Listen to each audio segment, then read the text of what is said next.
Good morning, friends. Good morning, friends. We will discuss here three winding transformer. अब अपन three winding transformer के बारे में discussion करते हैं. Three winding transformer. In three winding transformer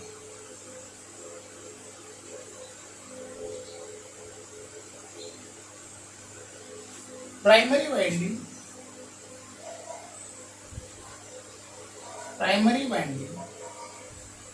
is highest kV rating.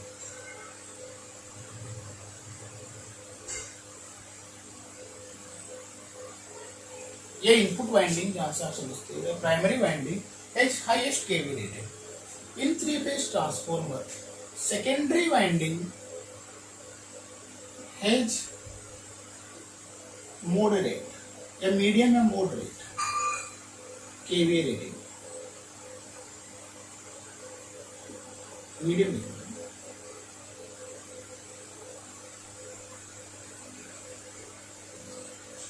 Medium kV rating.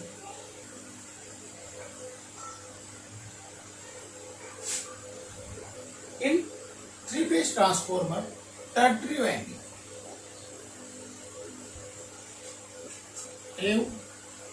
Lowest kV rating. तीन winding होती है इसमें. पहले ट्रांसफॉर्मर की जो प्राइमरी वाइंडिंग होती है उसकी सबसे ज्यादा रेटिंग होती है. सेकेंडरी वाइंडिंग की आपकी मीडियम रेटिंग होती है और टर्टरी वाइंडिंग की आपकी सबसे कम केवी रेटिंग होती है. अब आप तीसरी वाइंडिंग को क्यों यूज करते हैं उसका कारण बताऊं.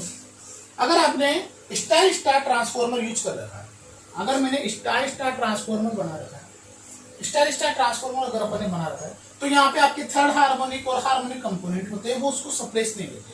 इसलिए आपको टर्सरी वाइंडिंग लगाने की जरूरत पड़ती है टू सप्रेस या to reduce the third harmonic component from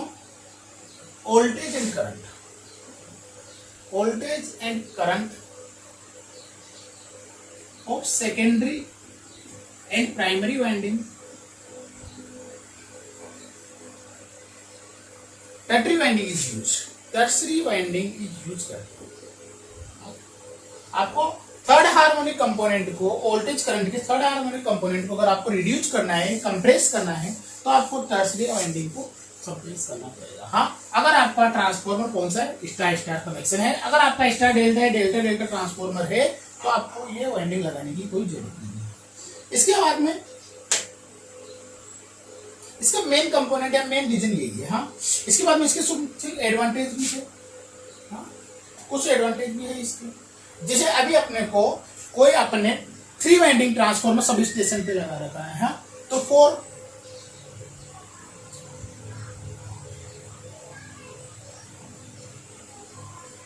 Tartary winding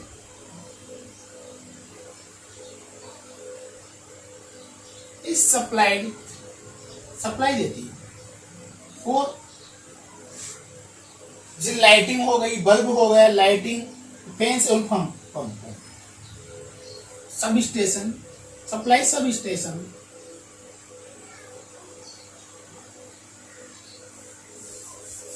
auxiliaries जो आपके सब स्टेशन पे एक्जुलरी लगी होती है, जैसे एग्जांपल फैन, लाइट, एक्स्ट्रा. हाँ, उनको सप्लाई देने में आपको टर्टरी वाइंडिंग को यूज, क्योंकि प्राइमरी और सेकेंडरी को तो आप पावर को ट्रांसमिट करने में यूज ले लोगे, लेकिन जो आपकी टर्टरी वाइंडिंग होगी उसको सप्लाई देने में आप यूज कर लोगे. हाँ, इसके बाद में इसका एक और एडवांटेज है टू कनेक्ट, क्योंकि tertiary winding are connected in delta, ये डेल्टा में कनेक्ट होती है. हाँ, सो रिएक्टिव पावर कंपनसेशन या फिर synchronous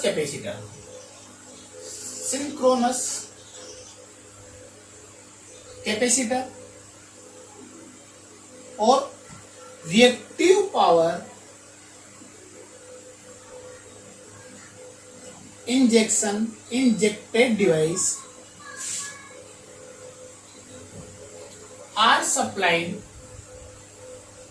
from tertiary winding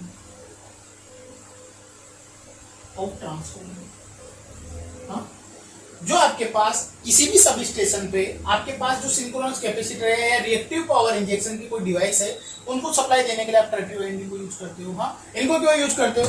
for better voltage regulation and correction of power factor.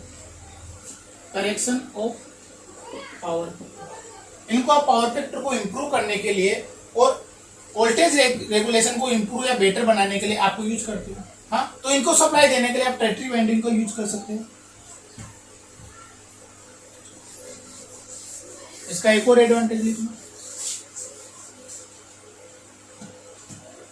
Tertiary winding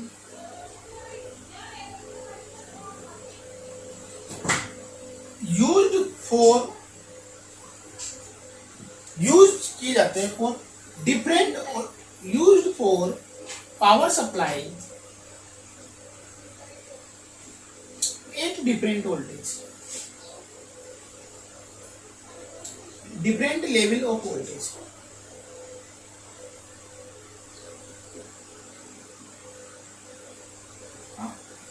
tertiary winding आपको use की जाती है पावर सप्लाई में, अगर आपको डिफरेंट लेवल का वोल्टेज आपको ट्रांसफर करना है, डिफरेंट वोल्टेज पे आपको पावर को ट्रांसफर करना है, तो आपको इसको यूज की जा सकती है।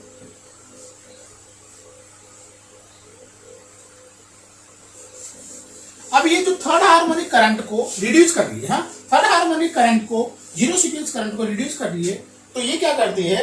A delta connected tertiary winding, delta connected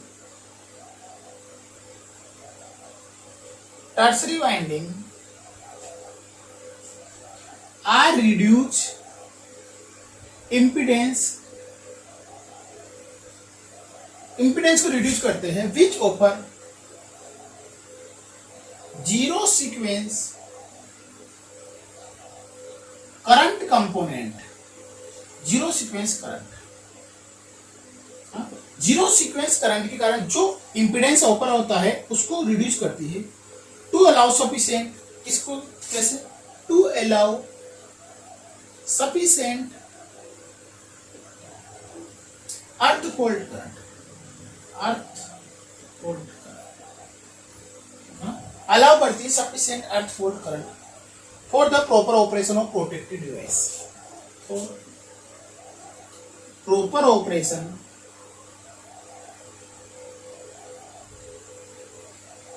of protected device.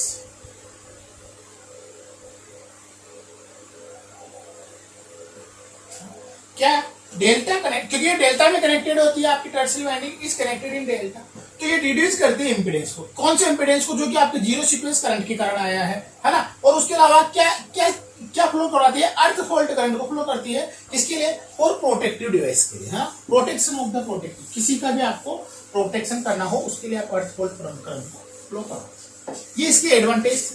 कौन कौन से एडवांटेज? सबसे पहला अपन का एडवांटेज था कि जो सब स्टेशन पे आपके एक्सिलरीज लगी हुई है, फैन है, लाइट्स है, ट्यूब लाइट्स है, उनको पावर सप्लाई में काम आती है। जो भी आपका टर्टियरी वाइंडिंग है, थ्री वाइंडिंग ट्रांसफार्मर आपका सब स्टेशन पे लगा हुआ है। अब सब स्टेशन पे खुद की भी ऑक्सिलरी होगी, खुद के भी लोड्स होंगे, फैंस, ट्यूब लाइट वगैरह, लाइट्स वगैरह, तो उनको पावर सप्लाई करने के लिए टर्टियरी ट्रांसफार्मर का यूज करेंगे, टर्टियरी वाइंडिंग का यूज करेंगे। उसके अलावा जो आपने रिएक्टिव पावर कंपनसेशन के डिवाइस लगा रखे, सिंक्रोनस कैपेसिटर लगा रखा है फॉर वोल्टेज रेगुलेशन को बेटर बनाने के लिए या पावर फैक्टर को इंप्रूव करने के लिए, आपने जो भी डिवाइस सिंक्रोनस कैपेसिटर है, सिंक्रोनस कंडेंसर जो भी आपने लगा रखा है, उसको पावर सप्लाई करने के लिए आप टर्टियरी वाइंडिंग को यूज कर सकते हो। हाँ? उसके बाद में अगर आपको डिफरेंट वोल्टेज लेवल पे अगर पावर ट्रांसफर करनी, डिफरेंट वोल्टेज लेवल पे अगर आपको पावर ट्रांसफर करती है तो आप टर्टियरी वाइंडिंग को यूज कर सकते हो। उसके बाद में अगर आपका जो जीरो सीक्वेंस करंट के कारण जो इंपीडेंस आता है, जीरो सीक्वेंस करंट के कारण जो इंपीडेंस आता है उसको रिड्यूस करने के लिए आप टर्टियरी वाइंडिंग को यूज करते हो। हाँ? उसके बाद में प्रोटेक्टिव डिवाइसेज होते हैं उनके लिए अर्थ फॉल्ट करंट का पास करती है। हाँ? ठीक है। और अगर आपको दो सोर्स से एक लोड को चलाना है तो भी आप इट सप्लाई द लोड, ये लोड को सप्लाई दे सकती है फ्रॉम टू सोर्सेज। अगर आपको दो सोर्स से लोड को चलाना है तो भी आप इस टैटरी वाइंडिंग को यूज कर सकते हो। इसका कंस्ट्रक्शन कैसे होता है देखो, 3 वाइंडिंग ट्रांसफार्मर का कंस्ट्रक्शन अपन देखते हैं। ये आपका कोर है, ये आपकी कोर है। यहाँ पे आपने प्राइमरी वाइंडिंग डाल रखी है। प्राइमरी वाइंडिंग की सबसे ज्यादा केवीए रेटिंग होती है, तो इसमें नंबर ऑफ टर्न्स वगैरह भी सबसे ज्यादा हो सकते हैं। इसकी केवीए रेटिंग मैक्सिमम होती है प्राइमरी वाइंडिंग। ये आपने सेकेंडरी वाइंडिंग डाल रखी है,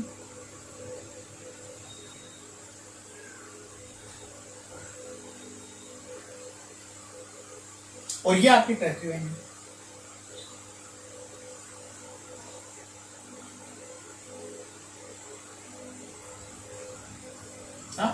ये 1 प्राइमरी वाइंडिंग है, 2 सेकेंडरी वाइंडिंग है, और 3rd टर्टरी वाइंडिंग। ये इसका कंस्ट्रक्शन है, सिंपल।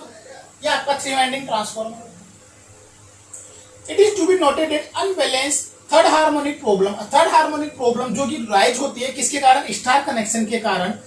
वाइंडिंग में प्राइमरी और सेकेंडरी दोनों वाइंडिंग में जो प्रॉब्लम आ रही है आपके, उसको रिड्यूस करने के लिए आप टर्टरी वाइंडिंग का यूज करते हो। Tertiary winding transformer are currently being manufactured with the kVA rating up to 35%।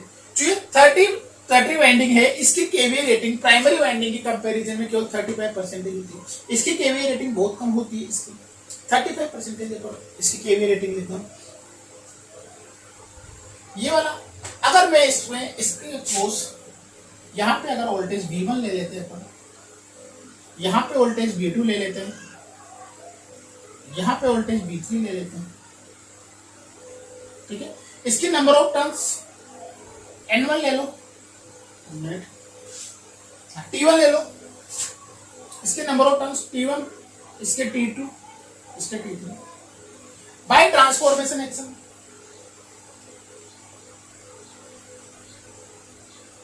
Transformer action के द्वारा क्या होगा आपके पास, V1 अपॉन V2 किसके बराबर होना चाहिए, T1 अपॉन, सही।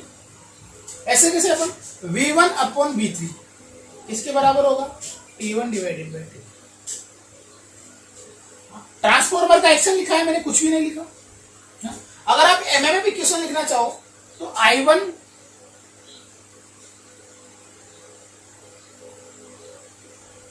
Magnetic motive force, ampere turns भी बोलते हैं इनको, I1 T1 इसके बराबर हो गए I2 T2 plus I3 T3। इसमें करंट मैंने I1 अज्यूम की है, इसमें I2 अज्यूम की है, और इसमें I3 अज्यूम की है। तो इसके एम्पीडेंस इन दोनों के एम्पीडेंस के समेशन के बराबर होंगे। सप्लाई आप यहाँ पे दोगे जहाँ पे दोनों लोड कनेक्ट करोगे। तो देखो ये वाली वाइंडिंग तो आपकी, देखो ये आपका 3 वाइंडिंग ट्रांसफार्मर है, यहाँ पे आपने सप्लाई दे रखी है, ये आपके आउटपुट है, दोनों के दोनों आउटपुट है। यहाँ पे तो आप पावर सप्लाई लेने में काम लगेगा, या इसको आपने सब स्टेशन पे लगा रखा है, तो इसको पावर जहां पे भी आपको नेक्स्ट में पावर भेजने तो वहां पे तो इसको ले लो। लेकिन इस वाइंडिंग का जो आउटपुट होगा, इसको आप फैन चलाने में यूज ले लो, कोई भी ऑक्सिलरीज को चलाने में यूज ले लो, या फिर आपके पास जो कंपनसेशन डिवाइस है जो आपके पास इलेक्ट्रिक पावर को कंपनसेट करते हैं, या जो आपका वोल्टेज रेगुलेशन को इंप्रूव बनाने में काम आते हैं, उनके लिए आउटपुट ले लो। हाँ, या फिर इसके बाद में अगर आपके पास कोई 2 सोर्सेज वाला डिवाइस है, आपके पास 2 सोर्स है, वन लोड है, वो उस डिवाइस में भी आप काम ले सकते हैं। हाँ, तो इसके कुछ इंपोर्टेंट भी है। हाँ, इसकी kVA rating upon 35% of the primary rating, जो आपका ट्रांसफार्मर की टोटल केवीए रेटिंग है उसकी 35% ऑफ केवीए रेटिंग है। ओल्ड एम्पियर भी बहुत कम लेते हैं, ठीक है। अगर इसका मैं इक्विवेलेंट डायग्राम बनाना चाहूं, equivalent diagram of 3 winding transformer,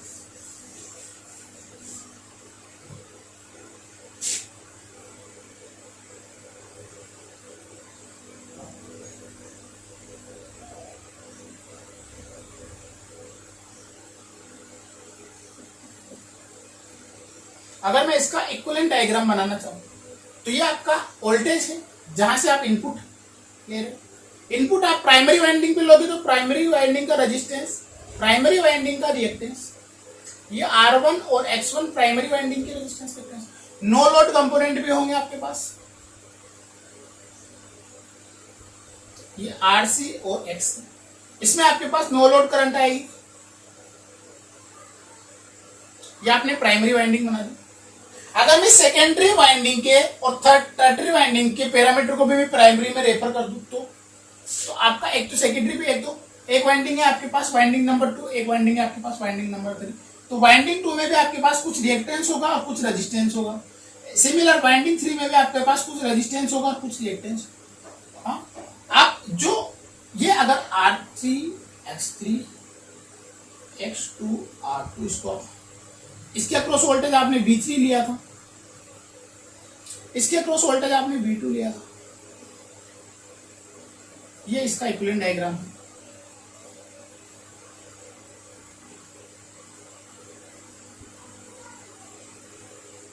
इसका equivalent diagram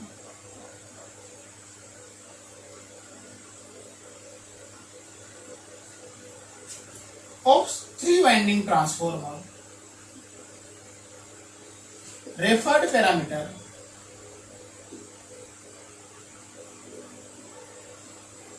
from secondary to primary side।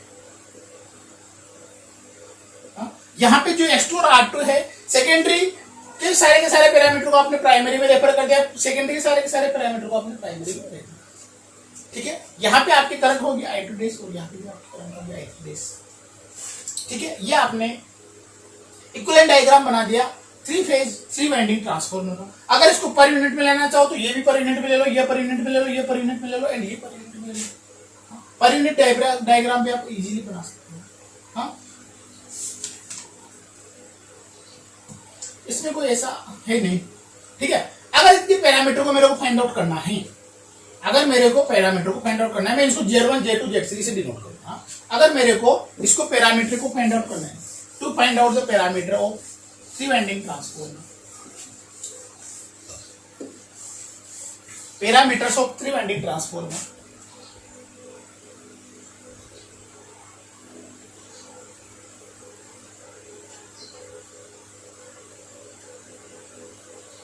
अगर आपको 3 वाइंडिंग ट्रांसफार्मर के आपके पैरामीटर को आपको फाइंड आउट करना है, 3 वाइंडिंग ट्रांसफार्मर के पैरामीटर को अगर अपने को फाइंड आउट करना है तो मेरे को पहले इसका मैं फेजर डायग्राम इक्विवेलेंट डायग्राम बना लेता हूं। मैं इसको Z1 से रिप्लेस कर देता हूं फर्स्ट टाइम। हाँ, नो लोड कंपोनेंट को मैं ऐसे कैसे एज इट इज छोड़ देता हूं। चलो छोड़ देता हूं, मैंने नो लोड कंपोनेंट को मैंने 5% करंट होती है उसको मैंने छोड़ दिया। मैं इसको सेकेंडरी को पैरामीटर को मैं Z2 से रिप्लेस कर देता हूं और टर्टरी वाइंडिंग के पैरामीटर को मैं Z3 इंपीडेंस से लिख देता हूं। ये आपका वोल्टेज V3 था, ये आपका वोल्टेज V2 था।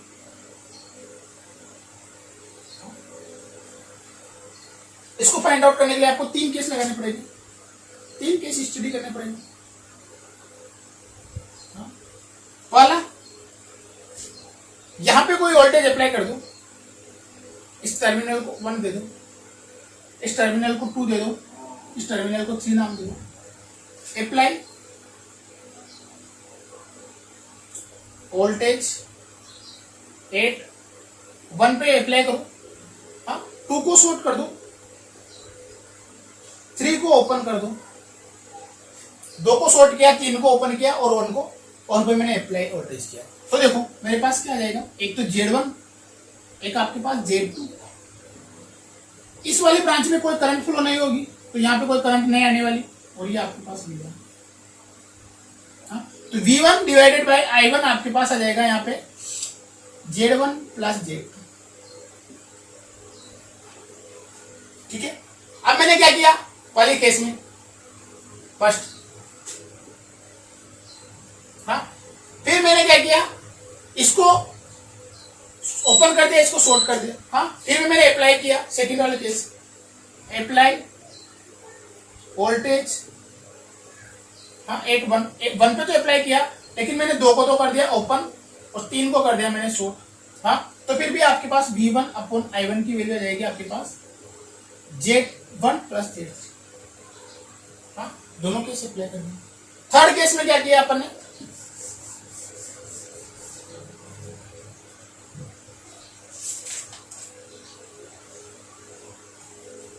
थर्ड केस में क्या किया अपन ने, 1 को ओपन कर दिया,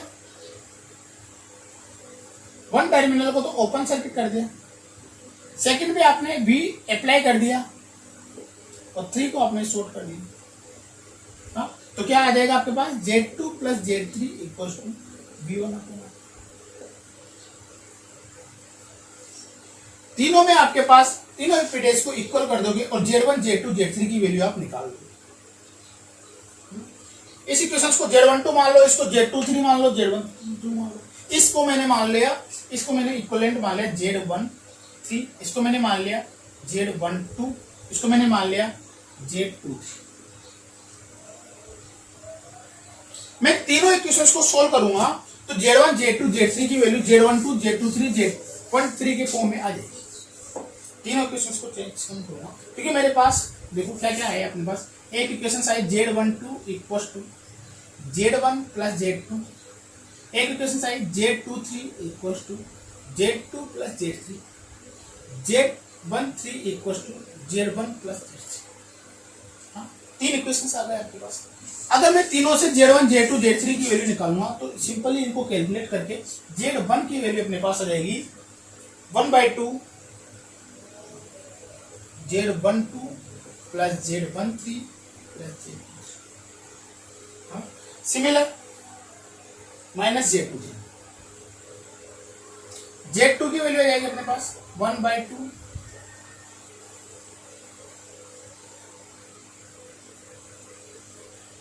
Z12 plus Z23 minus Z13, Z3 की वैल्यू अपने पास आ जाएगी 1/2 Z13 Z23 माइनस Z1, तीनों वैल्यू अपने पास आ जाएगी Z1 Z2 Z3। ठीक है, ये अपन ने 3 वाइंडिंग ट्रांसफार्मर डिस्कस किया। कुछ भी नहीं करना अपने को, 3 वाइंडिंग ट्रांसफार्मर का कंस्ट्रक्शन देखना है। क्यों अपन ऑक्सिलरी वाइंडिंग को क्यों अपन कन्वर्ट कर, ऑक्सिलरी वाइंडिंग को अपन क्यों यूज करें या टर्टरी वाइंडिंग को क्यों यूज करें, उसका एडवांटेज अपने को थर्ड हार्मोनिक को सप्रेस करने में काम करते हैं, इसीलिए अपन 3 वाइंडिंग ट्रांसफार्मर यूज करते हैं।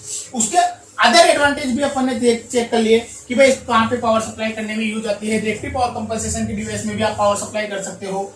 हाँ, इस तरह अपन ने 3 वाइंडिंग ट्रांसफार्मर देखी। हाँ, छोटा सा टॉपिक है 2 मिनट का। अगर आपको ट्रांसफार्मर की पोलैरिटी चेक करनी है, to check polarity check,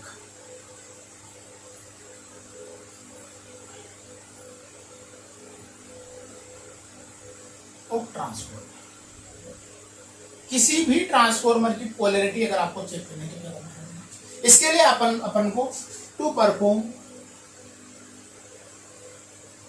open circuit या ओपन सर्किट टेस्ट। इसके लिए अपने को ओपन सर्किट टेस्ट परफॉर्म करना पड़ता है। कैसे, जिसे अपने का ये ट्रांसफार्मर है, ये आपकी प्राइमरी वाइंडिंग है और ये आपकी सेकेंडरी वाइंडिंग है। हाँ, आपने सेकेंडरी वाइंडिंग को ओपन सर्किट कर रखा है, ये आपका ओपन सर्किट।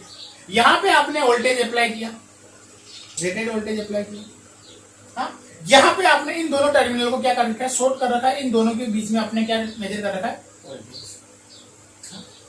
देखो ये अपने का डायग्राम, ये वाले से ओपन सर्किट कर रखा है, यहाँ पे वोल्टेज पेपर कर रखा है, यहाँ पे अपने ये। अगर वोल्टमीटर रीड्स करता है the voltage is greater than V या फिर इनपुट वोल्टेज,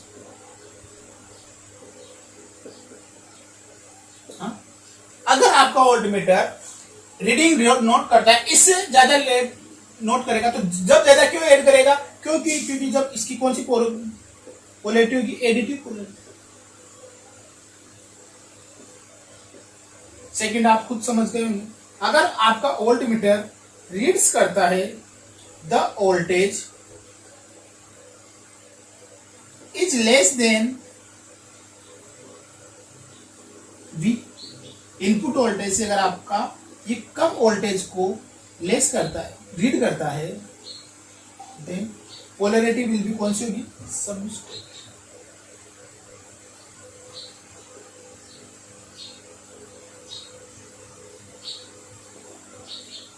ये आपका पोलैरिटी टेस्ट होता है।